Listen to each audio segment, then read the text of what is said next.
최근 전 세계 군사 전문가들 사이에서 가장 많이 회자되는 질문이 하나 있습니다. 한국은 도대체 무엇을 만들어낸 것인가? 라는 물음입니다. 단순히 새로운 전투기를 개발했다는 차원을 넘어 전투기와 미사일, 그리고 그 모든 것을 지배하는 소프트웨어 체계를 동시에 완성해 나가고 있는 국가가 과연 몇이나 되느냐는 충격에 가까운 반응이 쏟아지고 있습니다. 그 중심에 바로 KF-21이 있습니다. KF-21은 약 1600회에 달하는 시험 비행을 성공적으로 소화하며 체계 개발 일정을 당초 계획보다 무려 2달이나 앞당겨 마무리했습니다. 이 수치는 단순한 기록이 아닙니다. 전투기 개발 역사에서 시험 비행 횟수와 속도는 그 나라의 설계 역량, 제작 품질, 그리고 시스템 통합 능력을 가장 냉정하게 보여주는 지표이기 때문입니다. 특히 개발 막바지로 갈수록 예상치 못한 결함과 변수들이 폭발적으로 증가하는 것이 전투기 개발의 상식이지만 KF-21은 오히려 후반부로 갈수록 안정성을 높이며 속도를 끌어올렸습니다. 그러나 진짜 세계를 놀라게 한 대목은 따로 있습니다. 대부분의 국가는 전투기를 먼저 완성한 뒤 수십 년에 걸쳐 외산 무장을 붙이고 그 다음에야 국산 무장을 천천히 통합합니다. 전투기와 미사일은 별개의 영역이라는 인식이 지배적이기 때문입니다. 하지만 한국은 정반대의 길을 택했습니다. KF-21은 설계 초기 단계부터 국산 무장을 전제로 한 병행 개발이라는 극단적으로 어려운 선택을 감행했습니다. 이는 전투기 개발의 난이도를 단숨에 몇 배로 끌어올리는 결정이었습니다. 전투기와 미사일을 동시에 국산화한 국가는 전 세계에서 미국, 중국, 러시아 정도에 불과합니다. 그리고 이제 그 명단에 대한민국이 이름을 올리게 되었습니다. 단거리 공대공 유도탄 이 사업이 본격적으로 공개되자 해외 군사 커뮤니티와 방산 분석가들은 일제히 놀라움을 감추지 못했습니다. 아직 국산 공대공 미사일조차 없는 상태에서 어떻게 이 단계 사업을 추진할 수 있느냐는 의문이 쏟아졌지만 그 질문은 곧 한국의 전략을 이해하는 순간 침묵으로 바뀌었습니다. 한국은 이미 지대공과 함대공 영역에서 세계적 수준의 유도무기를 실전 배치하고 수출까지 성공시킨 경험을 보유하고 있습니다. 이 축적된 기술을 공중전 영역으로 확장하는 것은 단순한 도전이 아니라 계산된 전략이었습니다. KF-21은 단순히 하늘을 나는 금속 덩어리가 아닙니다. 국산 레이더가 표적을 포착하고 국산 임무 컴퓨터가 전장을 계산하며 국산 미사일이 그 판단을 받아 목표를 제거하는 완전한 자립형 전투체계를 향해 가고 있습니다. 여기서 중요한 점은 이 모든 것이 단기간에 이루어지고 있다는 사실입니다. 보통 전투기 개발과 무장 통합에는 수십 년의 시간이 필요합니다. 하지만 한국은 설계 단계에서부터 전투기와 무장을 하나의 생명체처럼 묶어 설계함으로써 시간이라는 장벽을 무너뜨리고 있습니다. 시제기 개발과 복자형 기체 개발을 동시에 진행하고 시험 비행 단계에서부터 실전 운용 시나리오를 반영하는 방식은 기존 강대국들조차 쉽게 시도하지 못했던 접근법입니다. 이제 질문은 바뀌고 있습니다. 한국이 할 수 있느냐가 아니라 어디까지 가려 하는가라는 질문입니다. KF-21과 단거리 공대공 유도탄 이 사업은 단순한 무기 개발 프로젝트가 아닙니다. 이것은 대한민국이 더 이상 외국의 승인과 제한 속에서 전력을 운용하는 나라가 아니라 스스로 전장의 규칙을 설계하는 국가로 이동하고 있음을 알리는 신호탄입니다. 그리고 이 변화의 파장은 이제 막 시작되었을 뿐입니다. 단거리 공대공 유도탄 이 사업이 처음 공개됐을 때 많은 해외 분석가들은 이 사업의 명칭부터 이해하지 못했습니다. 아직 국산 공대공 미사일이 실전 배치되지도 않았는데 왜 이름에 굳이 이해라는 숫자를 붙였느냐는 의문이 쏟아졌기 때문입니다. 그러나 이 의문은 한국의 개발 전략을 이해하는 순간 완전히 다른 평가로 바뀌게 됩니다. 단거리 공대공 유도탄 사업은 처음부터 두 단계로 나뉘어 설계되었습니다. 1단계는 해외에서 이미 검증된 최신 단거리 공대공 미사일을 KF-21에 통합하는 과정입니다. 이 단계의 목적은 단순히 외산 무기를 들여와 장착하는 것이 아니라 전투기와 미사일을 연결하는 통합 기술을 실전 수준으로 끌어올리는 데 있습니다. 즉, 하드웨어보다 더 중요한 소프트웨어 통합 능력을 단기간에 확보하는 것이 핵심이었습니다. 그리고 2단계가 바로 단거리 공대공 유도탄 2입니다. 이 단계에서 한국은 더 이상 외산 미사일을 기준으로 삼지 않습니다. 목표는 명확합니다. 해외 최신 단거리 공대공 미사일과 대등하거나 그 이상 성능을 가진 완전 국산 미사일을 KF-21에 완전 통합하는 것입니다. 중요한 점은 이 사업이 전투기 개발이 끝난 이후에 시작된 것이 아니라는 사실입니다. KF-21의 설계가 진행되는 바로 그 시점부터 병행 개발로 동시에 추진되었다는 점이 전 세계적으로도 극히 이례적인 사례로 평가받고 있습니다. 보통 전투기 개발국들은 위험을 최소화하기 위해 단계적으로 접근합니다. 먼저 기체를 안정화시키고 이후 외산 무장을 통합한 뒤 수십 년에 걸쳐 국산 무장을 하나씩 얻는 방식이 일반적입니다. 전투기와 미사일을 동시에 개발할 경우 리스크가 기하급수적으로 증가하기 때문입니다. 하지만 오히려 이 설계 단계에서부터 전투기와 미사일을 하나의 통합체계로 보고 동시에 완성하는 길을 선택했습니다. 이 선택이 가능했던 배경에는 이미 축적된 경험이 있었습니다. 한국은 지대공과 함대공 분야에서 다수의 국산 유도무기를 실전 배치했고 해외 수출을 통해 신뢰성까지 검증받은 상태였습니다. 이 과정에서 탐색기, 유도 제어, 데이터 링크, 기동 제어 같은 핵심 기술들이 자연스럽게 축적되었습니다. 단거리 공대공 유도탄 이는 이 기술 자산을 공중전이라는 가장 까다로운 영역으로 옮겨오는 프로젝트라고 볼 수 있습니다. KF-21 개발 속도 역시 이 전략을 뒷받침합니다. 약 1600회에 달하는 시험 비행을 통해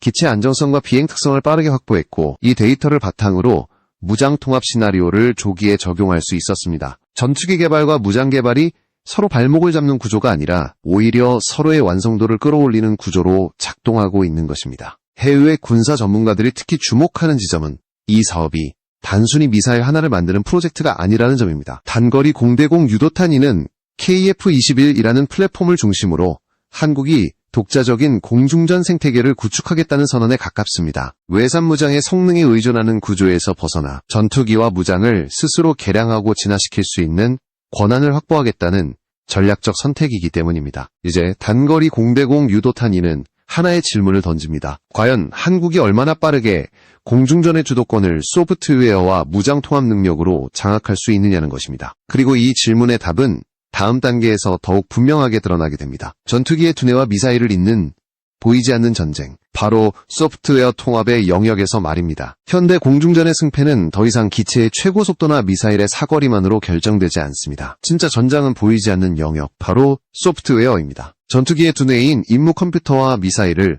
얼마나 정교하게 연결하고 통제할 수 있느냐가 곧 전장의 주도권을 의미합니다. KF-21이 세계를 놀라게 한 핵심 이유도 바로 이 지점에 있습니다. 많은 사람들은 레이더가 있고 미사일이 있으면 그냥 발사하면 되는 것 아니냐고 생각합니다. 그러나 현대 공대공 전투에서 미사일은 단순히 목표를 향해 날아가는 로켓이 아닙니다. 발사되는 순간부터 미사일은 전투기의 지시에 따라 끊임없이 정보를 주고받으며 날아갑니다. 적기가 고도를 바꾸거나 방향을 급격히 틀거나 속도를 조절하는 모든 변화는 실시간으로 레이더에 포착되고 그 데이터는 초당 수십 회 이상 미사일로 전송됩니다. 이 과정의 핵심이 바로 데이터 링크와 소프트웨어 통합입니다. 전투기와 미사일이 같은 언어로 대화하지 못하면 아무리 뛰어난 하드웨어를 갖추고 있어도 실전에서는 무용지물이 됩니다. 이 대화 방식, 즉 통신 프로토콜과 제어 알고리즘은 각 국가가 절대 공유하지 않는 영역입니다. 미국이 세계 최강의 공군력을 유지하는 가장 큰 이유 역시 이 압도적인 소프트웨어 통제 능력이 있습니다. 대표적인 사례가 F-35입니다. F-35의 소프트웨어는 2,400만 줄이 넘는 코드로 구성되어 있으며 단 한 줄의 오류도 허용되지 않습니다. 이 코드를 검증하고 시험하는 데만 전체 개발 기간의 절반 이상이 소요된다고 알려져 있습니다. 더 중요한 문제는 이 소프트웨어의 소스코드가 철저히 봉인되어 있다는 점입니다. 미국은 전투기의 임무 컴퓨터 소스코드를 동맹국에게도 절대 공개하지 않습니다. 겉으로 보기에는 외산 미사일을 통합해 운용하는 데 큰 문제가 없어 보일 수 있습니다. 실제로 통신 규격 인터페이스 정보만 받아도 일정 수준의 통합은 가능합니다. 그러나 문제는 그 다음입니다. 미사일이 개량되거나 레이더 소프트웨어가 업그레이드 될 때마다 구매국은 제작국의 승인과 지원을 받아야 합니다. 그때마다 막대한 비용과 시간이 소요되며 정치적 변수에 따라 전력 공백이라는 치명적인 리스크에 노출될 수 있습니다. 이른바 블랙박스 정책이 바로 이러한 구조를 만듭니다. 구매국은 장비를 운용할 수는 있지만 마음대로 수정하거나 다른 무장을 통합할 권한은 없습니다. 극단적으로 말하면 아무리 뛰어난 국산 미사일을 개발해도 소스코드를 제공하지 않겠다는 한마디의 통합 자체가 불가능해질 수 있습니다. 이것이 전투기 무장 자립이 단순한 기술 문제가 아니라 주권의 문제로 불리는 이유입니다. KF-21의 진정한 가치는 바로 이 지점을 정면으로 돌파했다는 데 있습니다. 한국은 국산 레이더와 국산 임무 컴퓨터, 국산 유도무기를 하나의 체계로 묶는 외산 체계에 맞춰 억지로 끼워 넣는 방식이 아니라 처음부터 우리 손으로 설계한 구조입니다. 이는 단순한 통합을 넘어 앞으로 수십 년 동안 전투기를 스스로 진화시킬 수 있는 기반을 확보했다는 의미입니다. 이 소프트웨어 주권은 곧 작전 유연성으로 이어집니다. 새로운 위협이 등장하면 전술과 알고리즘을 스스로 수정할 수 있고 필요하다면 국산 무장을 즉각적으로 통합할 수 있습니다.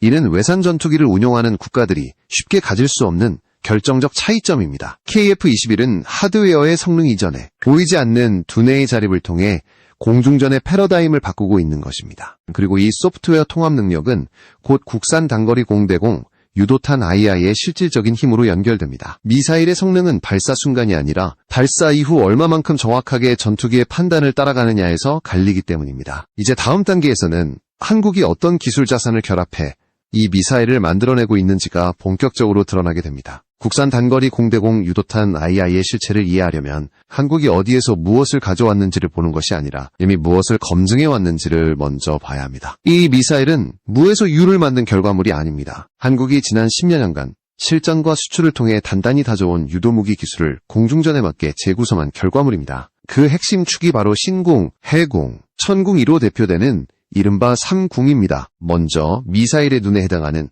탐색기 기술입니다. 단거리 공대공 전투에서 가장 중요한 것은 발사 각도나 사거리보다 발사 이후 목표를 끝까지 놓치지 않는 능력입니다. 이 기술의 출발점이 바로 신궁입니다. 신궁은 개발 초기부터 적 항공기의 엔진에서 나오는 열을 추적하는 적외선 탐색기를 완전히 국산화했습니다. 이후 단순한 열점 추적 방식에서 벗어나 고해상도 적외선 영상을 분석하는 영상 시커 단계까지 발전했습니다. 이 차이는 실전에서 결정적인 결과를 만들어냅니다. 단순 열 추적 방식은 적기가 고온의 플레어를 대량으로 살포할 경우 쉽게 기만당할 수 있습니다. 실제로 해외 단거리 공대공 미사일이 이러한 기만에 실패한 사례는 여러 차례 보고된 바 있습니다. 반면 한국이 축적해온 이중 대역 파장 분석 기술은 단순히 뜨거운 물체를 쫓는 것이 아니라 파장의 특성과 형태를 분석해 진짜 엔진과 가짜 목표물을 구분해냅니다. 국산 단거리 공대공 유도탄2는 바로 이 검증된 기술을 기반으로 하고 있습니다. 두 번째 축은 미사일의 기동성입니다. 단거리 공중전은 찰나의 각도 싸움입니다. 아무리 좋은 탐색기를 갖추고 있어도 미사일이 목표를 따라갈 수 있는 기동 능력이 없다면 의미가 없습니다. 이 영역에서 핵심적인 역할을 한 것이 바로 해궁입니다. 해궁은 함정 방어를 위해 개발된 미사일로 극단적인 기동과 급격한 방향 전환 능력을 요구받았습니다. 이 과정에서 축적된 공력 설계와 제어 기술은 공중전용 미사일에 그대로 적용될 수 있는 자산이 되었습니다. 여기에 더해 천궁2에서 가져온 유도 제어와 데이터 링크 알고리즘이 결합됩니다. 천궁2는 중거리 지대공 미사일로 빠르게 변하는 표적 정보를 실시간으로 반영하며 요격하는 능력을 갖추고 있습니다. 이 과정에서 발전한 유도 로직과 데이터 처리 기술은 공대공 전투에서도 핵심적인 역할을 합니다. 단거리 공대공 유도탄, 이는 이 세 가지 기술 자산을 단순히 나열하는 것이 아니라 하나의 체계로 정밀하게 결합하고 있습니다. 전문가들이 특히 놀라는 지점은 이 기술들이 모두 실전 배치와 장기간 운용을 통해 검증되었다는 사실입니다. 신궁과 해궁, 천궁이는 이미 한국군에서 수년간 운용되었고 해외 수출을 통해 혹독한 요구 조건을 충족해왔습니다. 이는 곧 부품 신뢰성, 유지비, 양산 단가 측면에서 유리한 출발선을 의미합니다. 새로운 미사일을 처음부터 끝까지 미지의 영역에서 개발하는 것과는 차원이 다른 안정성을 갖추고 있는 것입니다. 이렇게 만들어지는 국산 단거리 공대공 유도탄, 이는 단순한 성능 경쟁을 넘어 지속적인 진화를 전제로 합니다. 탐색기 알고리즘, 기동 제어 로직, 데이터 링크 방식은 시간이 지날수록 더 정교하게 업그레이드 될 수 있습니다. 그리고 그 모든 결정권이 한국에 있습니다. 외국의 승인이나 제한 없이 위협 환경에 맞춰 스스로 바꿀 수 있다는 점이 이 미사일의 가장 큰 전략적 가치입니다. 결국 한국은 기존에 검증된 유도무기 기술을 공중전이라는 가장 복잡한 무대로 끌어올리며 단기간에 새로운 기준을 만들어가고 있습니다. 이제 시선은 자연스럽게 다음 단계로 향합니다. 이 미사일을 뒷받침하는 눈과 귀, 그리고 산업 생태계 전체가 어떻게 움직이고 있는지에 대한 이야기입니다. 국산 단거리 공대공 유도탄 2와 KF-21을 지탱하는 또 하나의 축은 레이더와 그 뒤에 숨겨진 산업 생태계입니다. 미사일이 아무리 뛰어나도 표적을 정확히 찾아내지 못하면 무용지물입니다. 그래서 전투기의 눈이라 불리는 레이더는 공중전에서 가장 중요한 요소 중 하나로 꼽힙니다. KF-21에 탑재되는 국산 AESA 레이더는 단순한 장비를 넘어 한국 방산산업 전체의 체질 변화를 상징하는 존재가 되었습니다. AESA 레이더의 핵심은 송수신 모듈입니다. 이 작은 반도체 소자들이 얼마나 빠르고 정확하게 신호를 증폭하고 처리하느냐에 따라 탐지 거리와 해상도 동시에 추적할 수 있는 표적수가 결정됩니다. 과거에는 이 핵심 부품을 미국, 일본, 프랑스 같은 소수 국가가 독점하고 있었고 많은 나라들은 완제품을 사서 쓰는 것 외에는 선택지가 없었습니다. 그러나 최근 한국의 반도체 기업들이 이 영역에서 국산화에 성공하면서 판도가 급격히 바뀌기 시작했습니다. 국산 AESA 레이더의 성능은 기존 대비 큰 폭으로 향상되었고 그 결과 해외에서도 주목을 받기 시작했습니다. 특히 유럽 방산업계의 반응은 상징적입니다. 스웨덴의 방산기업이 한국에서 개발된 전력 증폭기와 핵심 반도체를 도입해 자국의 레이더 시스템에 적용하고 있다는 사실이 알려지면서 한국의 기술력이 단순한 추격자가 아니라 경쟁자의 위치에 올랐다는 평가가 나오고 있습니다. 이 과정에서 RFHIC 같은 국내 기업의 역할이 두드러집니다. 이 기업은 그동안 통신 분야에서 축적해온 고주파 전력 반도체 기술을 방산 영역으로 확장하며 AESA 레이더에 필수적인 지라갈륨 기반 소자를 공급하고 있습니다. 지라갈륨은 높은 전력 밀도와 내열성을 갖춘 소재로 소형화와 고출력을 동시에 요구하는 레이더 시스템의 최적의 해답으로 평가받고 있습니다. 이러한 기술력은 자연스럽게 수출로 이어지고 있습니다. 유럽의 방산 기업들은 한국산 반도체를 채택해 조기 경보기와 전투기 레이더를 제작하고 있으며 중동을 포함한 다양한 지역으로 수출되는 플랫폼에도 이 부품들이 적용되고 있습니다. 이는 단순한 부품 판매를 넘어 한국이 글로벌 방산 공급망의 핵심 축 중 하나로 편입되고 있음을 의미합니다. 중요한 점은 이 변화가 단발성 성과가 아니라는 사실입니다. 레이더와 반도체 기술은 한 번 개발했다고 끝나는 영역이 아니라 지속적인 업그레이드와 투자로 성능을 끌어올려야 하는 분야입니다. 한국은 이미 국내 수요를 넘어 해외 시장에서 요구되는 기준을 충족시키며 기술 개발의 선순환 구조를 만들어가고 있습니다. 이는 곧 KF-21과 국산 공대공 미사일의 성능 개선으로 다시 환류되는 구조입니다. 이처럼 레이더와 반도체 그리고 전투기와 미사일이 하나의 생태계로 묶이면서 한국 방산산업은 새로운 단계로 진입하고 있습니다. 외산 기술에 의존하던 과거와 달리 이제는 핵심 부품부터 시스템 통합까지 스스로 책임질 수 있는 구조가 형성되고 있습니다. 그리고 이 흐름은 자연스럽게 더 큰 전략적 선택의 문제로 이어지게 됩니다. 바로 조기 경보기와 같은 고급 플랫폼을 둘러싼 결정의 순간입니다. 조기 경보기 사업은 단순한 항공기 도입 문제가 아닙니다. 그것은 한 국가가 전장을 어떻게 바라보고 정보를 어떻게 통제하며 위기 상황에서 얼마나 독립적으로 판단할 수 있는지를 가르는 선택입니다. 최근 한국이 추진하고 있는 조기 경보기 2차 사업이 국제적으로 주목받는 이유도 바로 여기에 있습니다. 이 사업은 성능 경쟁을 넘어 안보 주권과 기술 자립의 방향을 명확히 드러내는 상징적인 결정이기 때문입니다. 과거였다면 선택지는 거의 정해져 있었습니다. 미국산 플랫폼을 도입하고 그 조건을 받아들이는 것이 동맹국으로서의 당연한 수순처럼 여겨졌습니다. 그러나 이번에는 상황이 달라졌습니다. 가격, 성능, 그리고 무엇보다 운용과 업그레이드의 주도권이라는 현실적인 문제가 본격적으로 비교되기 시작했습니다. 그 과정에서 스웨덴의 글로벌아이 플랫폼이 유력한 대안으로 떠오른 것은 우연이 아닙니다. 글로벌아이는 장시간 채공 능력과 최신 레이더, 다중신호 분석 체계를 결합한 플랫폼입니다. 무엇보다 중요한 점은 사용자 국가가 운용과 정비 그리고 일정 수준의 업그레이드 권한을 직접 확보할 수 있도록 설계되었다는 사실입니다. 이는 단순한 기술적 장점이 아니라 전시 상황에서 외부 승인 없이 전력을 유지할 수 있는 능력을 의미합니다. 한국과 같은 특수한 안보 환경에서는 이 차이가 곧 전력의 생존성과 직결됩니다. 이러한 흐름은 단지 조기 경보기 한 기종의 문제가 아닙니다. KF-21과 국산 공대공 미사일, AESA 레이더, 그리고 반도체 산업까지 이어진 자립의 흐름이 하나의 전략적 방향으로 수렴하고 있다는 증거입니다. 외산 장비를 들여와 조립하고 운용하는 단계에서 벗어나 이제는 스스로 시스템을 선택하고 조합하며 진화시킬 수 있는 단계로 올라서고 있는 것입니다. 국제안보 환경 역시 이 선택의 중요성을 더욱 부각시키고 있습니다. 미중 전략 경쟁, 지역 분쟁의 상시와 공급망 불안은 무기체계의 독립적 유지 능력이 더 이상 선택이 아니라 필수임을 보여주고 있습니다. 특정 국가의 승인이나 정치적 변수에 따라 전력 운용이 제한될 수 있다면 그것은 치명적인 약점이 됩니다. 반대로 다양한 플랫폼을 혼합 운용하면서도 핵심 통제권을 유지할 수 있다면 그 국가는 훨씬 유연한 전략을 구사할 수 있습니다. 한국이 이번 조기 경보기 사업에서 고민하고 있는 것은 바로 이 지점입니다. 단기적인 가격이나 브랜드가 아니라 앞으로 10년, 20년 뒤에도 스스로 전장을 통제할 수 있는 구조를 만들 수 있느냐는 질문입니다. 그리고 그 질문에 대한 답은 이미 KF-21과 국산 유도무기, 레이더 산업에서 하나씩 제시되고 있습니다. 이제 한국은 더 이상 무엇을 살 것인가를 묻는 나라가 아닙니다. 무엇을 선택하고 어떻게 통합하며 언제 스스로 바꿀 것인가를 결정하는 나라로 이동하고 있습니다. KF-21에서 시작된 이 변화는 공대공 미사일과 레이더, 그리고 조기 경보기로 이어지며 하나의 흐름을 만들고 있습니다. 이것이 바로 전 세계가 한국의 움직임을 주의 깊게 바라보는 이유입니다. 단순한 무기 개발이 아니라 전쟁의 규칙을 스스로 설계하려는 국가의 등장이기 때문입니다.